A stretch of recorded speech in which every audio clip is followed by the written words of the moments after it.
অন্তর্বর্তীকালীন সরকারের এক উপদেষ্টার নাম ব্যবহার করে নারায়ণগঞ্জের ফতুল্লার চানমারীতে জমি দখলের চেষ্টা ও স্থানীয় পত্রিকা অফিস ভাঙচুরের অভিযোগ উঠেছে শহরের আলোচিত সন্ত্রাসী রিন্টু বাহিনীর বিরুদ্ধে। বুধবার সকাল 11টায় এই ঘটনা ঘটে। সন্ত্রাসীরা ওই জমিতে প্রবেশ করে নিরাপত্তা কর্মীদের মারধর করে গোডাউন ভাঙচুর করে।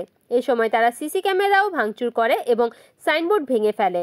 প্রায় 2 শতাধিক সন্ত্রাসী দেশীয় অস্ত্র নিয়ে ওই জমিতে হামলা করে। এ সময় পুরো এলাকায় আতঙ্ক ছড়িয়ে পড়ে।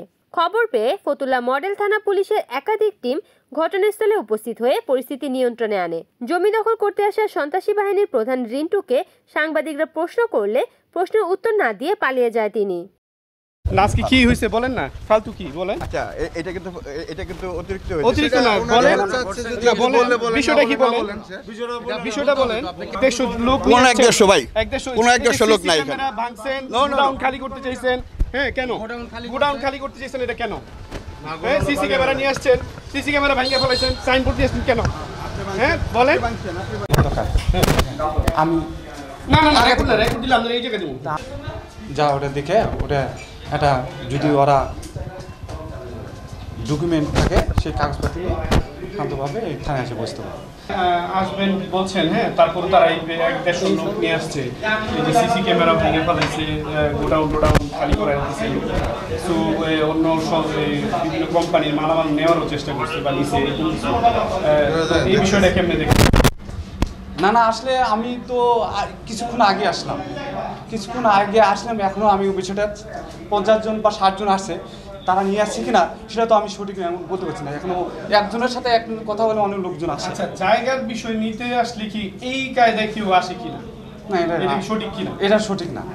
এই জায়গাটা নিয়ে একটা পক্ষ হঠাৎ করে দাবি জানাইলো যে এটা তাদের জায়গা। তারা আজকে সকালে 150 লোক আইসা আমার পত্রিকা অফিসে, এখানে আমার পত্রিকা অফিসের যে সিসি ক্যামেরা আছে, সিসি ক্যামেরা ভাঙচুর, পত্রিকা অফিস ভাঙচুর এবং সাইনবোর্ডটা ভাঙচুর করেছে। আমার অফিসের যে পিয়ন আছে, পিয়নের গার্ডের রুমে গিয়ে তার স্টিল আলমারি ভাঙচুর করছে, তার উপরে হামলা করছে এবং নিচে যে গুডাউনগুলো ছিল সেই গুডাউনগুলো তারা লুটপাট করার চেষ্টা করছে, কিছু মাল টাইনা বের করে ফেলছে। এখন আমার কথা হচ্ছে, জায়গা যদি পেয়ে থাকে সেটা আইনি মাধ্যম আছে, আদালত আছে, আদালতে যাবে। কিন্তু উপদেষ্টার নাম ব্যবহার করে উপদেষ্টা হাজব্যান্ডের তার আত্মীয় পরিচয় দিয়ে আজকে এই লুটতরাজ করতে এসেছে। আমি এর প্রতিকার চাই। বাবার জায়গা, আমরা এই জায়গাতে অনেক দিন যাবত, এই জায়গা আমার কেনা জায়গা, মেডিটেশন সব করা, আমার জায়গা আমার দখলে, আমার ভাড়াটিয়া আছে, এখানে কোটি কোটি টাকার সম্পত্তি আছে ভাড়াটিয়াদের, এখানে গোডাউন আছে, তাদের মালপত্র রাখা। হঠাৎ করে সকালবেলা 150 পোলাপান আইসা ভিতরে ঢুইকা ভাঙচুর কইরা ক্যামেরা ট্যামেরা ভাঙছে, মালটা লুট করছে, জিনিসপত্র সব বাই কইরা টাইনা স্টাইল হয়ে গেছে, কিছু মাল লয়েও গেছে। এই ভাড়াটিয়ার আমার কমপ্লিট করে গেল, কিছু মাল নিয়ে গেছে। তারা আইসা আউট অফ নো ওয়্যার এইভাবে ঢুইকা সব মালামাল টানা হেঁচড়া। এই জায়গা তাদের কি মানে, জায়গা যদি কেউ থাকেও, জায়গা নিয়ে তো বৈশা কথা বলতে হইব। এটা নিয়ে কোর্ট আছে, কোর্ট কাছারি আছে, ওখানে যাইবে মামলা করবো, একটা প্রসিডিউর আছে। তারা আইসা এই জায়গায় ঢুইকা হামতাম কইরা তারা জায়গা থেকে সব বাই করে দিব। পোলাপান্ডে মাইন মুইরও দিয়েছে আমাকে অফিসের, যে উজ্জীবিত বাংলাদেশ আমাদের এখানে যে পত্রিকার অফিস, আরও যে অফিস আছে, পোলাপান্ডে মাইট টাইট দিয়ে ক্যামেরা ট্যামেরা ভাঙ্গে অবস্থা খারাপ।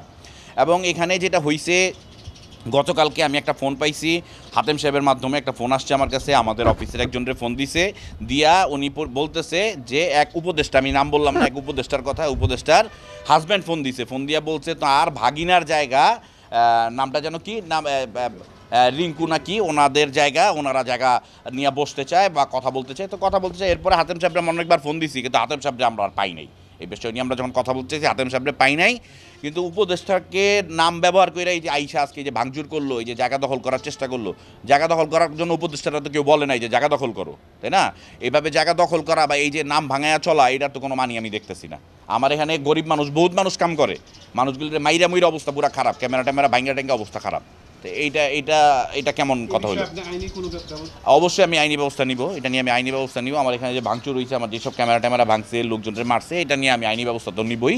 এবং আমি জোর দাবি জানাই যে এই ধরনের ঘটনা যেন না ঘটে। যারা উপদেষ্টারা আছেন তারা এইসব বিষয়গুলো, তাদের নাম ভাঙায় যেসব কাজগুলো করতেছে এক একজন এক এক জায়গায়, এই জিনিসগুলো যেন অবশ্যই প্রোটেক্ট করা হয়। রিপোর্ট করেছেন সুমন ইসলাম, NN TV, নারায়ণগঞ্জ।